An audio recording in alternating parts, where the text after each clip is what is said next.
NHPC limited ने एक notification जारी किया है for engagement of apprenticeship trainees in ITI trades. दोस्तों नमस्कार, आप देख रहे हैं जीरो पीरियड। आज की इस वीडियो में एनएचपीसी के एक नोटिफिकेशन की हम बात करेंगे जो रिलेटेड है आईटीआई के ट्रेन युवाओं के लिए अप्रेंटिसशिप ज्वाइन करने के बारे में लेकर। ये नोटिफिकेशन टनकपुर पावर स्टेशन के बारे में is a unit of NHPC limited under the ministry of power government of India invites application from eligible candidate for 1 year apprenticeship training in different ITI trades as mentioned below। एक साल का apprenticeship training है, ये अलग अलग trades में होने वाला है। Accordingly vacancies have been created in the website www.apprenticeshipindia.org as below। तो ये जो वेबसाइट है उस वेबसाइट पे पूरी डिटेल आपको मिल जाएगी, लेकिन हम आपकी जानकारी के लिए जो जानकारी हमारे पास अवेलेबल है उस नोटिफिकेशन के थ्रू वो आपके साथ शेयर कर रहे हैं। तो आप देख सकते हैं चार्ट में मैकेनिक MV 6 वैकेंसीज हैं, कोपा के 12 वैकेंसीज हैं, इलेक्ट्रीशियन के 9 हैं, फिटर के 5 हैं, इलेक्ट्रॉनिक के 5 हैं, वेल्डर के 2 हैं, वायरमैन के 2 हैं, कारपेंटर के 2, मेसन के 2। इस तरह से कुल 45 वैकेंसीज वहाँ पर अभी अप्रेंटिसशिप के लिए खाली है। तो इसके लिए एजुकेशनल क्वालिफिकेशन आपकी क्या होनी चाहिए उसके बारे में अगर मैं बात करूं तो 10th पास होना ज़रूरी है, और उसके साथ में आईटीआई का वो ट्रेड जिस ट्रेड के लिए आप अप्लाई कर रहे हैं। Result awaited candidate should not apply. जिनका रिजल्ट अभी नहीं आया है, जिन लोग फाइनल अपीयरिंग है या जिन लोगों ने एग्ज़ाम दिया है और अपने परिणाम की प्रतीक्षा कर रहे हैं, उनके लिए ये वैकेंसी अभी खुली नहीं है।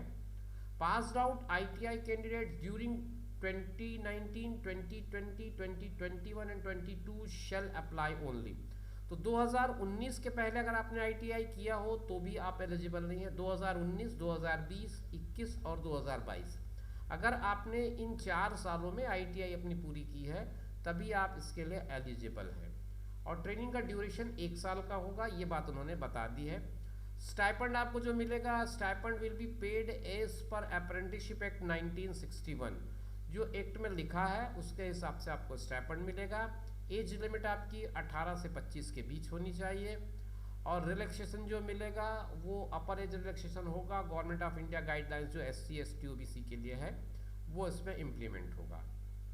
और जो काम की बात है उसमें ड्यूरेशन ऑफ ट्रेनिंग बता ही दिया था मैंने, फिर भी एक बार दोबारा 5वें नंबर के कॉलम में आया, ये 1 साल का होगा। Contract would be terminated automatically after completion of the apprenticeship. जैसे ही आपका अप्रेंटिसशिप पूरा होता है ये कॉन्ट्रैक्ट अपने आप ख़त्म हो जाएगा। आप कैसे अप्लाई करेंगे इसके बारे में ये 3 बिंदुओं पर आपको बताता है। Candidate must go through the terms and condition as mentioned in the notification. पहले आप टर्म्स एंड कंडीशन पढ़ लें। टर्म्स एंड कंडीशंस को पढ़ने के लिए आपको वक्त लगेगा, आपको ये पूरा का पूरा PDF पढ़ना पड़ेगा। इस पूरे PDF को अभी मैं YouTube पर शेयर कर पाऊँ ये मेरे लिए पॉसिबल नहीं है, और आप उसे रुक के पढ़ भी नहीं पाएंगे। तो बेटर होगा कि आप ये PDF डाउनलोड कर लें। PDF डाउनलोड करने का तरीका मैं आपको बता दूंगा डिस्क्रिप्शन बॉक्स में एक लिंक के थ्रू। डिस्क्रिप्शन बॉक्स में आप जाएंगे तो वहाँ पर आपको एक लिंक मिलेगा, लिंक में आप क्लिक करते ही इस पूरे PDF को डाउनलोड कर पाएंगे। डाउनलोड करके पूरे टर्म्स एंड कंडीशंस को बड़े फुर्सत में पढ़ लीजिएगा ताकि किसी भी तरह की कोई शंका आपके मन में ना रहे। आइए आगे बढ़ते हैं। Candidate should ensure availability of self mobile number and email. मतलब आपके पास एक अपना मोबाइल नंबर और ईमेल आईडी होना चाहिए जिससे आप करस्पॉन्डेंस कर सकें। उसके बाद आपको रजिस्टर करना है। रजिस्ट्रेशन करने के बाद आपको एक आईडी मिलेगी और उसके बाद आपको आगे का प्रोसेस पूरा करना है।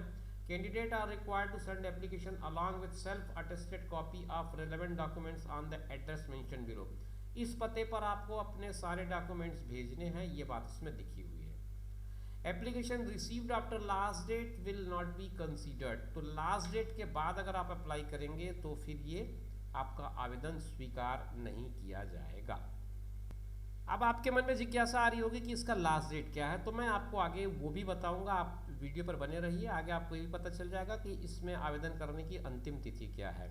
सिलेक्शन प्रोसेस के लिए उन्होंने बताया, selection of apprenticeship training shall be on the basis of marks secured in ITI।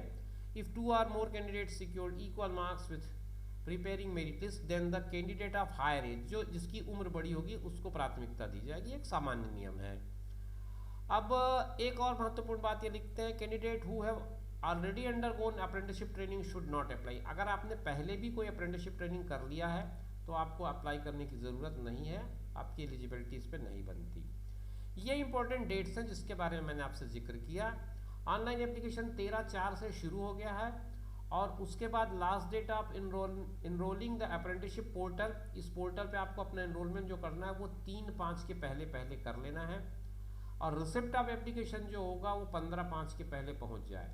मतलब अगर आपने 3/5 तक रजिस्ट्रेशन कर लिया तो आपके पास एक मौका है कि आप 15/5 तक भी अगर अपना आवेदन भेज पाते हैं तो भी आपका आवेदन स्वीकार हो जाएगा। तो ये एक अच्छी जानकारी थी आपके लिए। उम्मीद करता हूँ आपको सारी चीज़ें समझ में आ गई होंगी। अगर किसी तरह का कोई डाउट रह गया हो तो आप कमेंट बॉक्स में पूछ सकते हैं। उम्मीद करता हूँ कि ये वीडियो आपको पसंद आया होगा। इसी तरह के इन्फॉर्मेटिव वीडियोस के लिए आप हमारे चैनल पर बने रहिए। फिर मिलेंगे। नमस्कार।